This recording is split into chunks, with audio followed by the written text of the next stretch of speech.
عبادت گاہ میں وہ کاہن جس نے کہا تھا کہ ثقیف اور حوازن مسلمانوں کو مکہ میں بے خبری میں جالیں گے، گہری نیند سویا ہوا تھا، اسے جگانے کی کوئی جرت نہیں کر سکتا تھا۔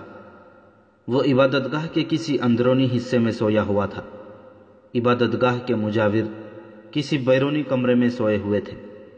انہیں کسی کے قدموں کی آہٹ سنائی دی۔ یہ ان کے فرائض میں شامل تھا کہ کاہن کے کمرے تک کسی کو نہ پہنچنے دیں۔ دو تین مجاور اٹھ کر باہر آ گئے، ایک کے ہاتھ میں مشل تھی۔ مالک بن عوف، ایک مجاور نے مالک کے راستے میں آ کر کہا، کیا قبیلے کا سردار نہیں جانتا کہ اس سے آگے کوئی نہیں جا سکتا؟ ہم سے بات کر مالک بن عوف۔ اور کیا تم نہیں جانتے کہ ایک سردار کا راستہ روکنے کا نتیجہ کیا ہو سکتا ہے؟ مالک بن عوف نے تلوار کے دستے پر ہاتھ رکھ کر کہا، میں کاہن کے پاس جا رہا ہوں۔ کاہن کے قہر کو سمجھ مالک، ایک اور مجاور نے کہا، کاہن جو اس وقت تمہیں سویا ہوا نظر آئے گا وہ لات کے حضور گیا ہوا ہے، اس حالت میں اس کے پاس جاؤ گے تو؟ مالک بن عوف ایسی ذہنی کیفیت میں تھا جس نے اس کے دل سے کاہن کا تقدس اور خوف نکال دیا تھا۔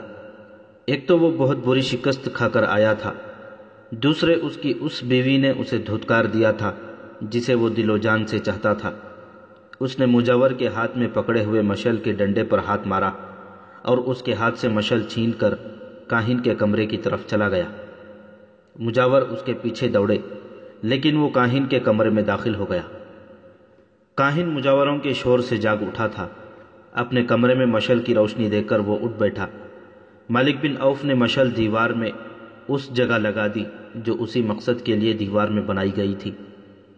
مقدس کاہن، مالک بن عوف نے کہا، میں پوچھنے آیا ہوں کہ تمہاری شکست کا سبب کیا ہے؟ کاہن نے اس کی بات پوری کرتے ہوئے کہا، کیا میں نے کہا نہیں تھا کہ ایک خام کی قربانی دو؟ اور مقدس کاہن، مالک بن عوف نے کہا، تم نے یہ بھی کہا تھا کہ خام نہ ملے تو اپنے قبیلے سے کہو کہ اپنے خون کی اور اپنی جانوں کی قربانی دیں۔ تم نے کہا تھا کہ خام کی تلاش میں وقت ضائع نہ کرنا۔ تم نے کہا تھا کہ مسلمان لڑنے کے لیے تیار نہیں ہوں گے۔ کیا تو اپنے دیوتا سے باز پرس کرنے آیا ہے کہ دشمن نے تمہیں شکست کیوں دی ہے؟ کاہن نے پوچھا، میں نے کہا تھا کہ پیٹھ نہ دکھانا۔ کیا تیرے لشکر نے پیٹھ نہیں دکھائی؟ تیرے لشکر میں تو اتنی سی بھی غیرت نہیں تھی کہ اپنی عورتوں اور اپنے بچوں کی حفاظت کرتا۔ میں پوچھتا ہوں تم نے کیا کیا؟ مالک بن عوف نے پوچھا، اگر سب کچھ ہمیں ہی کرنا تھا تو تم نے کیا کمال دکھایا؟ تم نے کیوں کہا تھا کہ مسلمانوں کو اس وقت پتہ چلے گا جب تمہاری تلواریں انہیں کاٹ رہی ہوں گی؟ کیا تم نے ہمیں دھوکہ نہیں دیا؟ کیا یہ درست نہیں کہ محمد صلی اللہ علیہ وسلم سچا ہے جس نے تمہاری فال کو جھٹلا دیا ہے؟ اگر تم کاہن نہ ہوتے تو میں تمہیں قتل کر دیتا۔ اب طائف پر بہت بڑا خطرہ آ رہا ہے، کیا تم اپنے دیوتا کی بستی کو بچا سکتے ہو؟ کیا تم مسلمانوں پر قہر نازل کر سکتے ہو؟ پہلی بات یہ سن لے عوف کے بیٹے، کاہن نے کہا، کاہن کو دنیا کی کوئی طاقت قتل نہیں کر سکتی۔ کاہن کی جب عمر ختم ہوتی ہے تو وہ دیوتا لات کے وجود میں تحلیل ہو جاتا ہے۔ تم مجھ پر تلوار اٹھا کر دیکھ لو۔ اور دوسری بات یہ ہے کہ مسلمان طائف تک پہنچ سکتے ہیں، یہاں سے زندہ واپس نہیں جا سکتے۔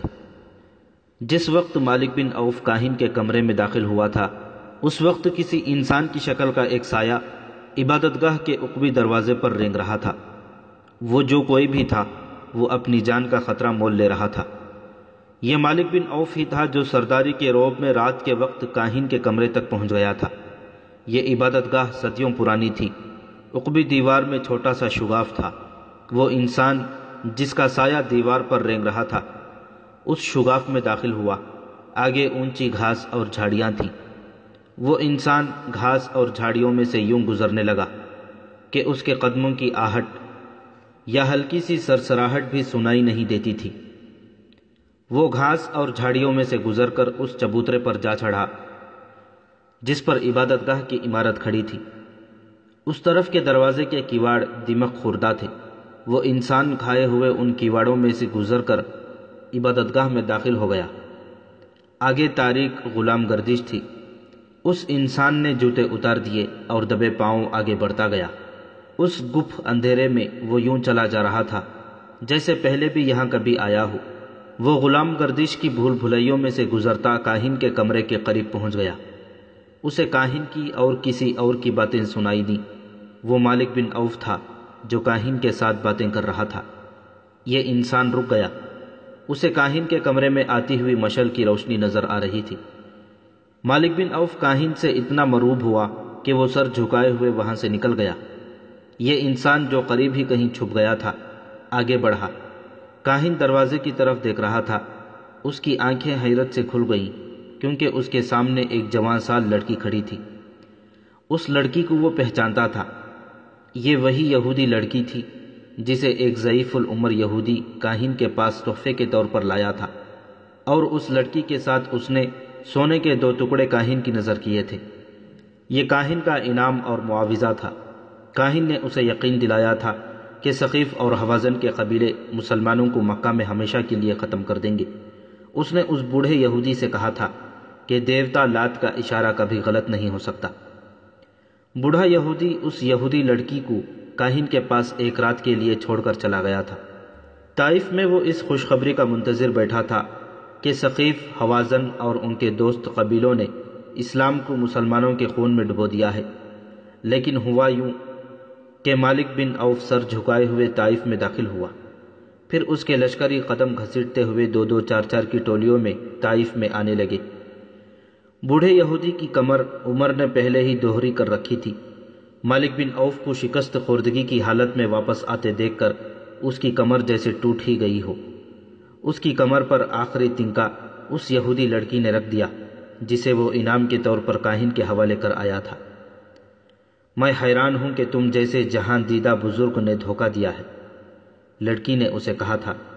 مجھے اس مکروہ کاہن کے کسی ایک لفظ پر یقین نہیں آ رہا تھا۔ میں نے تمہارے حکم سے اپنی عصمت قربان کر دی۔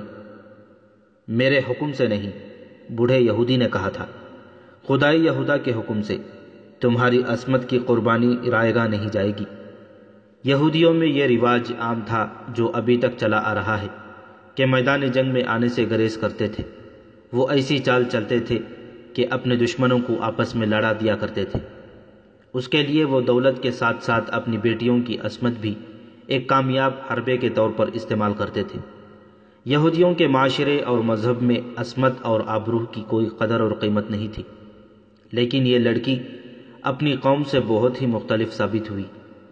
وہ بوڑھے یہودی پر ٹوٹ ٹوٹ پڑتی تھی اور کہتی تھی کہ مسلمانوں کا خلا خما ہو جاتا تو وہ فخر سے کہتی کہ اس نے اس مقصد کے لیے اپنی عصمت کی قربانی دی ہے، اور وہ یہ بھی کہتی تھی کہ کاہن نے انہیں دھوکہ دیا ہے۔ رات کو جب بوڑھا یہودی گہری نیند سویا ہوا تھا، یہ لڑکی اٹھی۔ اس نے خنجر اپنے تکیے کے نیچے رکھا ہوا تھا۔ اس نے خنجر نکالا اور اپنے کپڑوں کے اندر چھپا لیا۔ وہ دبے پاؤں باہر نکل گئی۔ اس رات اسے روک کر یہ پوچھنے والا کوئی نہیں تھا کہ وہ کون ہے اور کہاں جا رہی ہے۔ اس رات طائف میں ہر کوئی جاگ رہا تھا۔ عورتیں اپنے شکست خوردہ مردوں کو کوس رہی تھیں، اور جن کے مرد واپس نہیں آئے تھے وہ بین کر رہی تھیں۔ گلیوں میں لوگ آ جا رہے تھے۔ لڑکی ان کے درمیان سے گزرتی لات کی عبادت گاہ تک پہنچ گئی۔ اس کی آنکھوں میں خون اترا ہوا تھا۔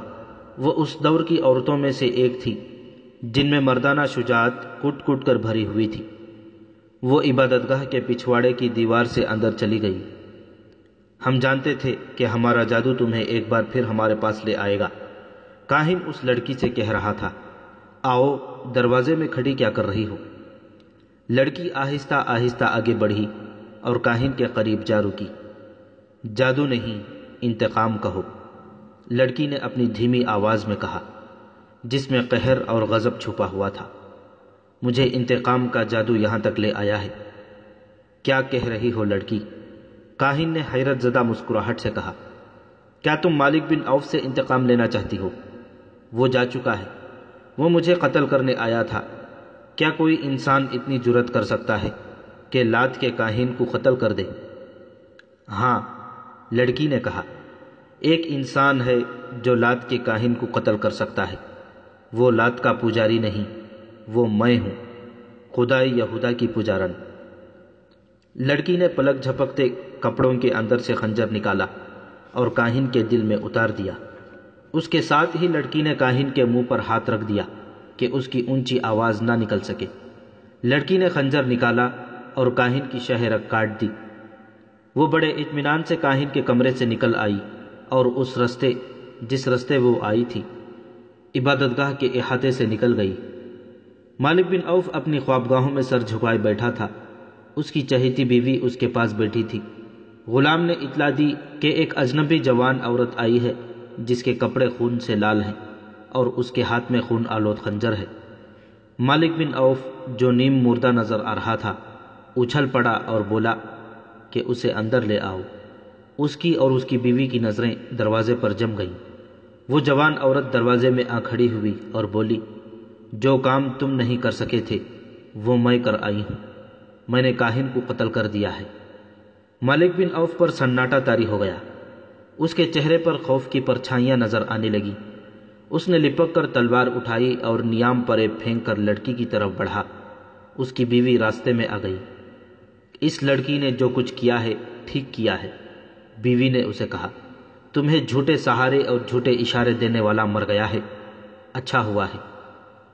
تم نہیں جانتی ہم پر کیا قہر نازل ہونے والا ہے۔ مالک بن عوف نے کہا، تم پر کوئی قہر نازل نہیں ہوگا۔ یہودی لڑکی نے کہا، کیا کاہن نے تمہیں کہا نہیں تھا کہ کاہن کو کوئی قتل نہیں کر سکتا، اور کاہن کی جب عمر پوری ہو جاتی ہے تو وہ دیوتا لات کے وجود میں تحلیل ہو جاتا ہے۔ اگر تم میں جرأت ہے تو لات کے مجاوروں سے کہو کہ اپنے کاہن کی لاش لات کے وجود میں تحلیل کر دیں۔ اس کی لاش کو باہر رکھ دو، پھر دیکھو کہ اسے گدھ اور کتے کس طرح کھاتے ہیں۔ مالک بن عوف کی بیوی نے مالک کے ہاتھ سے تلوار لے لی اور پلنگ پر پھینک دی۔ ہوش میں آ عوف کے بیٹے، بیوی نے اسے کہا، اپنی قسمت اس شخص کے ہاتھ میں نہ دے جو ایک لڑکی کے خنجر سے قتل ہو گیا ہے۔ اس نے غلام کو بلایا اور اسے کہا، یہ لڑکی ہماری مہمان ہے، اس کے غسل اور آرام کا انتظام کرو۔ مالک بن عوف کے چہرے سے خوف کا تاثر دھلنے لگا۔ بیوی نے اس کے خیالوں میں انقلاب برپا کر دیا۔ صبح طلوع ہو رہی تھی جب شکست اور غم کے مارے ہوئے مالک بن عوف کو دو اطلاعیں ملی۔ ایک یہ کہ رات کو کاہن قتل ہو گیا ہے، اور مجاور یہ کہہ رہے ہیں کہ رات مالک بن عوف کے سوا کاہن کے کمرے میں اور کوئی نہیں گیا تھا، اور نہ رات کے وقت کسی کو وہاں تک جانے کی جرأت ہو سکتی ہے۔ مجاوروں نے یہ مشورہ کر دیا تھا کہ کاہن کو مالک بن عوف نے خود قتل کیا ہے یا قتل کروایا ہے۔ مالک بن عوف کو دوسری خبر یہ ملی کہ مسلمان جو طائف کی طرف بڑھے چلے آ رہے تھے معلوم نہیں کدھر چلے گئے ہیں۔ یہ خبر ایسی تھی جس نے مالک بن عوف کے حوصلے میں کچھ جان پیدا کر دی۔ اس نے تیز رفتار گھوڑوں پر 2-3 قاصد اس راستے کی طرف دوڑا دیے جو حنین سے طائف کی طرف آتا تھا۔ اس کے بعد وہ عبادت گاہ میں چلا گیا۔ اس نے لوگوں کو بڑی مشکل سے یقین دلایا کہ وہ مقدس کاہن کو قتل کرنے کی جرأت نہیں کر سکتا۔ لوگ پوچھتے تھے کہ پھر قاتل کون ہے؟ مالک بن عوف نے کہا کہ وہ قاتل کا سراغ جلد ہی لگا لے گا۔ وہ یہودی لڑکی کو سامنے نہیں لانا چاہتا تھا۔ اس نے لوگوں کی توجہ ادھر سے ہٹا کر مسلمانوں کی طرف کر دی جو طائف کو محاصرے میں لینے کے لیے بڑھے آ رہے تھے۔ وہ عبادت گاہ کے اندر چلا گیا۔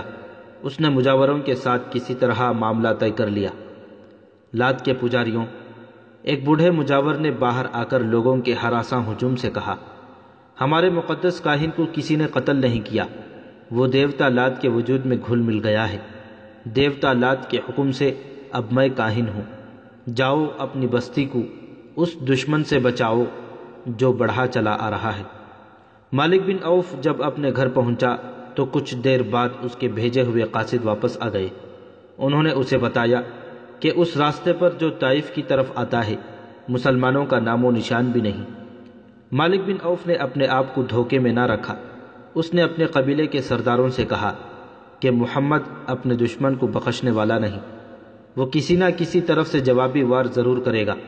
اس نے اعلان کیا کہ شہر کے دفاعی انتظامات میں کوئی کمی نہ رہنے دی جائے۔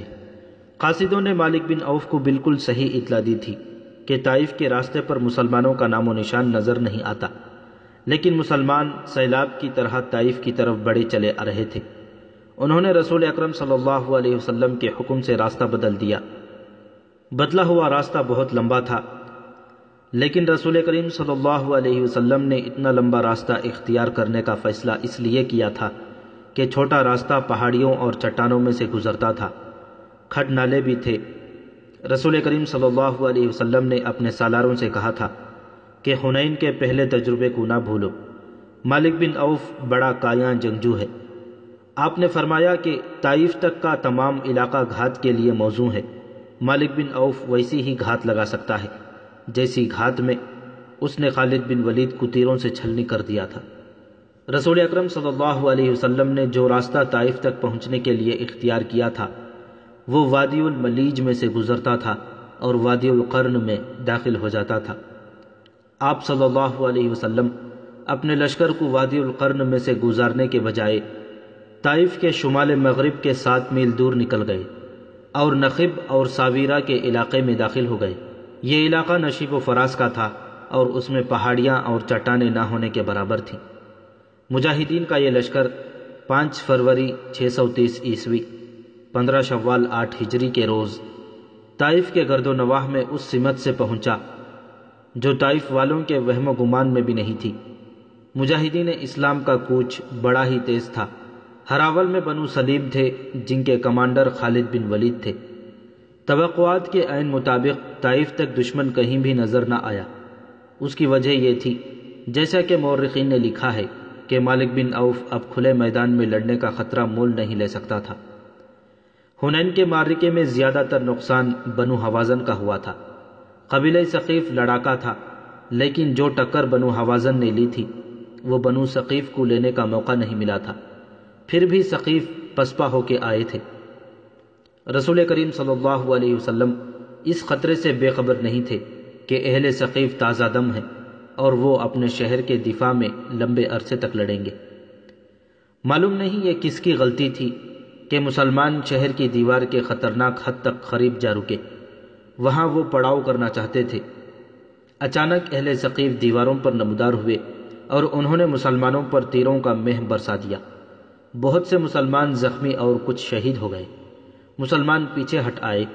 رسول کریم صلی اللہ علیہ وسلم نے حضرت ابوبکر صدیق رضی اللہ تعالیٰ عنہ کو محاصرے کا کمانڈر مقرر کیا۔ حضرت ابوبکر صدیق رضی اللہ تعالیٰ عنہ نے بڑی تیزی سے شہر کا محاصرہ مکمل کر لیا۔ انہوں نے اس راستے پر زیادہ نفری کے دستے رکھے جن راستوں سے دشمن کا فرار ممکن تھا۔ شہر کا دفاع بڑا مضبوط تھا۔ قبیلہ ثقیف پوری طرح تیار تھا۔ مسلمان تیر اندازی کے سوا اور کوئی کارروائی نہیں کر سکتے تھے۔ مجاہدین نے یہاں تک بے خوفی کے مظاہرے کیے کہ شہر کی دیوار کے قریب جا کر اہل ثقیف کے ان تیر اندازوں پر تیر پھینکے جو دیواروں پر تھے۔ چونکہ وہ دیوار کے اوپر تھے اور انہیں آؤٹ بھی میسر تھی، اس لیے ان کے تیر مسلمانوں کا زیادہ نقصان کرتے تھے۔ مسلمان تیر اندازوں کے جیش آگے بڑھتے اور پیچھے ہٹ آتے۔ مسلمانوں کے زخمیوں میں بڑی تیزی سے اضافہ ہو رہا تھا۔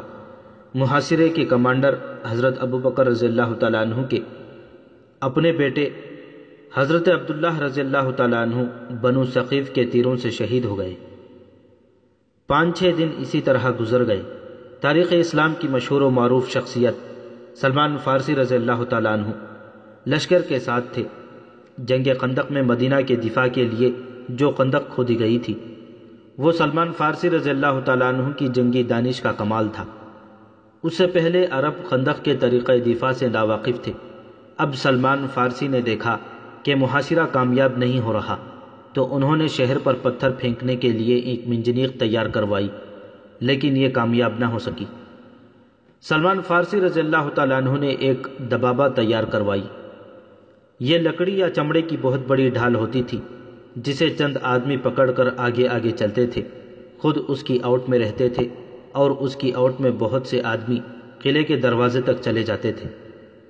سلمان فارسی رضی اللہ تعالیٰ عنہ نے جو دبابہ تیار کروائی وہ گائے کی کھال کی بنی ہوئی تھی۔ ایک جیش اس دبابے کی آؤٹ میں شہر کے بڑے دروازے تک پہنچا۔ اوپر سے آنے والے تیروں کی تمام تر بوچھاڑیں دبابے میں لگتیں، لیکن دبابہ جب اپنی آؤٹ میں جیش کو لے کر دروازے کے قریب پہنچی تو دشمن نے اوپر سے دہکتے ہوئے انگارے اور لوہے کے لال سرخ ٹکڑے دبابے پر اتنے پھینکے کہ کھال کی دبابہ تیر روکنے کے قابل نہ رہی۔ کیونکہ یہ کئی جگہوں سے جل گئی تھی۔ دبابہ چونکہ عرب کے لیے ایک نئی چیز تھی جو پہلے ہی استعمال میں بیکار ہو گئی، اس لیے وہ اسے وہیں پھینک کر پیچھے کو دوڑے۔ اہل ثقیف نے ان پر تیر برسائے جن سے کئی ایک مجاہدین زخمی ہو گئے۔ 10 دن اور گزر گئے۔ محاصرے اور دفاع کی صورت یہی رہی کہ مسلمان تیر برساتے ہوئے آگے بڑھتے تھے اور تیر کھا کر پیچھے ہٹ آتے تھے۔ بنو ثقیف پر اس کا یہ اثر ہوا کہ ان پر مسلمانوں کی بے جگری اور بے خوفی کی دہشت طاری ہو گئی۔ یہی وجہ تھی کہ انہوں نے کسی طرف سے باہر آ کر مسلمانوں پر حملہ کرنے کی کوشش نہ کی۔ آخر ایک روز رسول اکرم صلی اللہ علیہ وسلم نے اپنے سالاروں کو اکٹھا کیا اور انہوں نے بتایا کہ محاصرے کی کامیابی کی کوئی صورت نظر نہیں آتی۔ آپ صلی اللہ علیہ وسلم نے سالاروں سے مشورہ طلب کیا کہ کیا کیا جائے۔ حضرت ابو بکر، حضرت عمر رضی اللہ تعالیٰ عنہ نے کہا کہ محاصرہ اٹھا لیا جائے اور مکہ کو کوچ کا حکم دیا جائے۔ خود رسول کریم صلی اللہ علیہ وسلم محاصرہ اٹھانے کے حق میں تھے، جس کی وجہ یہ تھی کہ مکہ کے انتظامات آپ کی توجہ کے محتاج تھے۔ مکہ چند ہی دن پہلے فتح کیا گیا تھا۔ خطرہ تھا کہ طائف کا محاصرہ طول پکڑ گیا تو مکہ میں دشمن کو سر اٹھانے کا موقع مل جائے گا۔ 23 فروری 630 عیسوی 4 ذی قعدہ 8 ہجری کے روز محاصرہ اٹھا لیا گیا۔ محاصرہ اٹھانے کا اثر اہل ثقیف پر کچھ اور ہونا چاہیے تھا، لیکن ان پر اس قسم کا خوف طاری ہو گیا کہ مسلمان جو اب جا رہے ہیں معلوم نہیں کس وقت لوٹ آئیں اور شہر پر یلغار کر کے شہر کی اینٹ سے اینٹ بجا دیں۔ خود مالک بن عوف کی سوچ میں انقلاب آ چکا تھا۔ کاہن کی جھوٹی پیش گوئی اور معرکہ حنین میں مسلمانوں کی ضرب کاری نے اسے اپنے عقیدوں پر نظر ثانی کے لیے مجبور کر دیا تھا۔ مسلمان 26 فروری کے روز جعرانہ کے مقام پر پہنچے، جہاں رسول کریم صلی اللہ علیہ وسلم نے مال غنیمت اکٹھا کرنے کا حکم دیا تھا۔ اس مال غنیمت میں 6000 عورتیں اور بچے تھے اور ہزارہا اونٹ اور بھیڑ بکریاں بھی تھیں۔ فوجی ساز و سامان کا انبار تھا۔ رسول کریم صلی اللہ علیہ وسلم نے دشمن کی عورتوں، بچوں اور جانوروں کو اپنے لشکر میں تقسیم کر دیا۔ مجاہدین کا لشکر جعرانہ سے ابھی چلا نہ تھا کہ قبیلہ حوازن کے چند ایک سردار رسول کریم صلی اللہ علیہ وسلم کے حضور پہنچے اور یہ اعلان کیا کہ حوازن کے تمام تر قبیلے نے اسلام قبول کر لیا ہے۔ اس کے ساتھ ہی ان سرداروں نے رسول اکرم صلی اللہ علیہ وسلم سے درخواست کی کہ ان کا مال غنیمت انہیں واپس دے دیا جائے۔ رسول کریم صلی اللہ علیہ وسلم نے پوچھا کہ انہیں مال غنیمت میں سے کون سی چیز زیادہ عزیز ہے، اہل و عیال یا اموال؟ سرداروں نے کہا کہ ان کی عورتیں اور بچے انہیں واپس دے دیے جائیں اور باقی مال غنیمت مسلمان اپنے پاس رکھ لیں۔ رسول کریم صلی اللہ علیہ وسلم نے مجاہدین کے لشکر سے کہا کہ بنو حوازن کو ان کی عورتیں اور بچے واپس کر دیے جائیں۔ تمام لشکر نے عورتیں اور بچے واپس کر دیے۔ بنو حوازن کو توقع نہیں تھی کہ رسول کریم صلی اللہ علیہ وسلم اس قدر فیاضی کا مظاہرہ کریں گے یا مجاہدین کا لشکر اپنے حصے میں آیا ہوا مال غنیمت واپس کر دے گا۔ مسلمانوں کی اس فیاضی کا اثر یہ ہوا کہ قبیلہ حوازن نے اسلام کو دل و جان سے قبول کر لیا۔ حوازن کے سردار اپنے اہل و عیال کو ساتھ لے کر چلے گئے۔ مسلمانوں کی فیاضی کے اثرات طائف کے اندر تک پہنچ گئے۔ مسلمان ابھی جعرانہ میں ہی تھے کہ ایک روز مالک بن عوف مسلمانوں کی خیمہ گاہ میں آیا اور رسول کریم صلی اللہ علیہ وسلم کے حضور پہنچ کر اسلام قبول کر لیا۔ دیوتا لات کی خدائی ہمیشہ کے لیے ختم ہو گئی۔ اسلام اب اس دور میں داخل ہو چکا تھا جب عرب کے ارد گرد کے ممالک اور ان سے بھی دور کے ممالک میں اسلام کے دشمن پیدا ہو گئے تھے۔ اسلام جس تیزی سے پھیل رہا تھا اس سے عالم کفر پر لرزہ طاری ہو گیا تھا۔ مسلمان ایک عظیم جنگی طاقت بن گئے تھے، لیکن اسلام کا فروغ اس جنگی طاقت کی وجہ سے نہ تھا، بلکہ اسلام میں ایک ایسی کشش تھی کہ جو کوئی بھی اللہ کا یہ پیغام سنتا تھا وہ اسلام قبول کر لیتا تھا۔ مسلمانوں نے اپنے جاسوس دور دور تک پھیلا رکھے تھے۔ 630 عیسوی میں جاسوسوں نے مدینہ آ کر رسول اکرم صلی اللہ علیہ وسلم کو اطلاع دی کہ رومی شام میں فوج کا بہت بڑا اجتماع کر رہے ہیں جس سے ظاہر ہوتا ہے کہ وہ مسلمانوں سے ٹکر لینا چاہتے ہیں۔ اس کے بعد یہ اطلاع ملی کہ رومیوں نے اپنی فوج کے کچھ دستے اردن بھیج دیے ہیں۔ اکتوبر 630 عیسوی بڑا ہی گرم مہینہ تھا۔ جھلسا دینے والی لو ہر وقت چلتی تھی اور دن کے وقت دھوپ میں ذرا سی دیر ٹہرنا بھی محال تھا۔ اس موسم میں رسول کریم صلی اللہ علیہ وسلم نے حکم دیا کہ پیشتر اس کے کہ رومی ہم پر یلغار کریں، ہم ان کے کوچ سے پہلے ہی ان کا راستہ روک لیں۔ رسول کریم صلی اللہ علیہ وسلم کے اس حکم پر مدینے کے اسلام دشمن عناصر حرکت میں آ گئے۔ ان میں وہ مسلمان بھی شامل تھے جنہوں نے اسلام قبول تو کر لیا تھا لیکن اندر سے وہ کافر تھے۔ ان منافقین نے درپردہ ان مسلمانوں کو جو جنگ کی تیاریوں میں مصروف ہو گئے تھے ورغلانا اور ڈرانا شروع کر دیا کہ اس موسم میں انہوں نے کوچ کیا تو گرمی کی شدت اور پانی کی قلت سے وہ راستے میں ہی مر جائیں گے۔ ان مخالفانہ سرگرمیوں میں یہودی پیش تھے۔ اس کے باوجود مسلمانوں کی اکثریت نے رسول اکرم صلی اللہ علیہ وسلم کے حکم پر لبیک کہی۔ رسول خدا صلی اللہ علیہ وسلم نے تیاریوں میں وقت زیادہ ضائع نہ کیا۔ اکتوبر کے آخر میں جو فوج رسول خدا صلی اللہ علیہ وسلم کی قیادت میں کوچ کے لیے تیار ہوئی اس کی تعداد 30,000 تھی، جس میں 10,000 سوار شامل تھے۔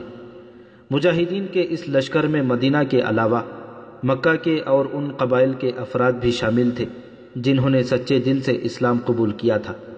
مجاہدین کا مقابلہ اس زمانے کے مشہور جنگجو بازنطینی شہنشاہ ہرقلیس کے ساتھ تھا۔ مجاہدین اسلام کا یہ عظیم لشکر اکتوبر 630 عیسوی کے آخر ہفتے میں رسول کریم صلی اللہ علیہ وسلم کی قیادت میں شام کی طرف کوچ کر گیا۔ تمازت آفتاب کا یہ عالم، جیسے زمین شعلے اگل رہی تھی، ریت اتنی گرم کہ گھوڑوں اور اونٹوں کے پاؤں جلتے تھے۔ اس سال قحط کی کیفیت بھی پیدا ہو گئی تھی، اس لیے مجاہدین کے پاس خوراک کی کمی تھی۔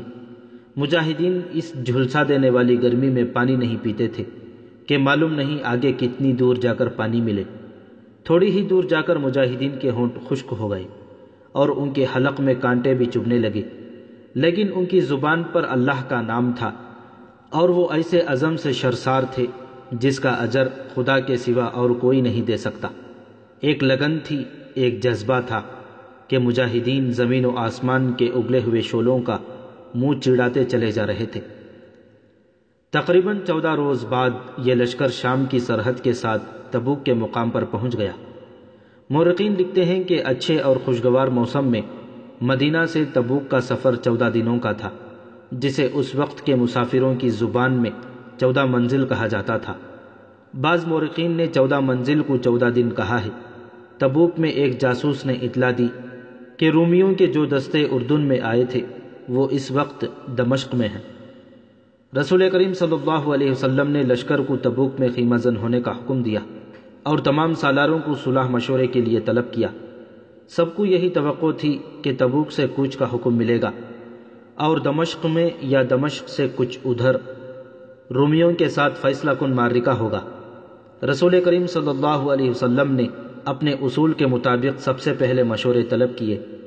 ہر سالار نے یہ ذہن میں رکھ کر کہ رومیوں سے جنگ ہوگی مشورے دیے، لیکن رسول کریم صلی اللہ علیہ وسلم نے یہ کہہ کر سب کو حیرت میں ڈال دیا کہ تبوک سے آگے کوچ نہیں ہوگا۔ مورخین لکھتے ہیں کہ رسول خدا صلی اللہ علیہ وسلم کے اس فیصلے میں کہ آگے نہیں بڑھا جائے گا بہت بڑی جنگی دانش تھی۔ آپ نے مدینہ میں ہی کہہ دیا تھا کہ رومیوں کا راستہ روکا جائے گا۔ آپ صلی اللہ علیہ وسلم مستقر سے اتنی دور اور اتنی شدید گرمی میں نہیں لڑنا چاہتے تھے۔ اس کے بجائے آپ صلی اللہ علیہ وسلم ہرقل کو اشتعال دلا رہے تھے کہ وہ اپنے مستقر سے دور تبوک میں آ کر لڑے۔ مجاہدین لڑنے کے لیے گئے تھے، ان کے دلوں میں کوئی وہم اور کوئی خوف نہیں تھا، لیکن جنگ میں ایک خاص قسم کی عقل و دانش کی ضرورت ہوتی ہے۔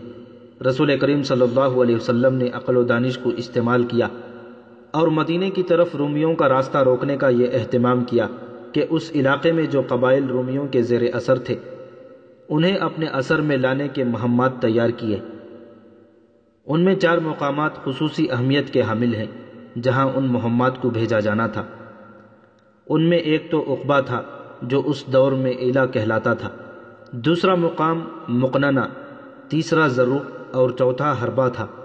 رسول کریم صلی اللہ علیہ وسلم نے ان تمام قبائل کے ساتھ جنگ کرنے کے بجائے دوستی کے معاہدے کی شرائط بھیجی، جن میں ایک یہ تھی کہ ان قبائل کے جو لوگ اسلام قبول نہیں کریں گے انہیں ان کی مرضی کے خلاف جنگ میں نہیں لایا جائے گا۔ دوسری شرط یہ تھی کہ ان پر کوئی بھی حملہ کرے گا تو مسلمان ان کے دفاع کو اپنی ذمہ داری سمجھیں گے، اس کے بدلے میں اسلامی حکومت ان سے جزیہ وصول کرے گی۔ سب سے پہلے ایلا کے فرما نروا یوحنا نے خود آ کر رسول کریم صلی اللہ علیہ وسلم کی دوستی کی پیشکش قبول کی اور جزیہ کی باقاعدہ ادائیگی کی شرط بھی قبول کر لی۔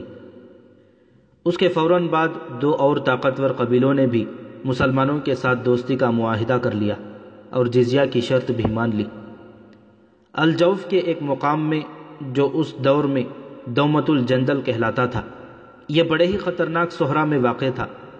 اس زمانے کے تحریروں سے پتہ چلتا ہے کہ اس مقام کے ارد گرد ایسے ریتیلے ٹیلے اور نشیب تھے کہ انہیں ناقابل تسخیر سمجھا جاتا تھا۔ دومت الجندل کا حکمران عقیدر بن مالک تھا۔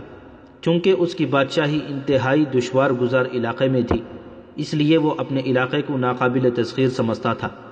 رسول کریم صلی اللہ علیہ وسلم نے جو وفد عقیدر بن مالک کے پاس بھیجا تھا وہ یہ جواب لے کر آیا کہ عقیدر نے نہ دوستی قبول کی ہے نہ وہ جزیہ دینے پر آمادہ ہوا ہے، بلکہ اس نے اعلانیہ کہا ہے کہ مسلمانوں کو وہ اپنا دشمن سمجھتا ہے اور وہ اسلام کی بہکانی میں کوئی کسر نہیں چھوڑے گا۔ رسول کریم صلی اللہ علیہ وسلم نے خالد بن ولید رضی اللہ تعالیٰ عنہ کو بلایا اور انہیں کہا کہ وہ 400 سوار اپنے ساتھ لیں اور عقیدر بن مالک کو زندہ پکڑ لائیں۔ عقیدر بن مالک اپنے دربار میں اونچی مسند پر بیٹھا تھا۔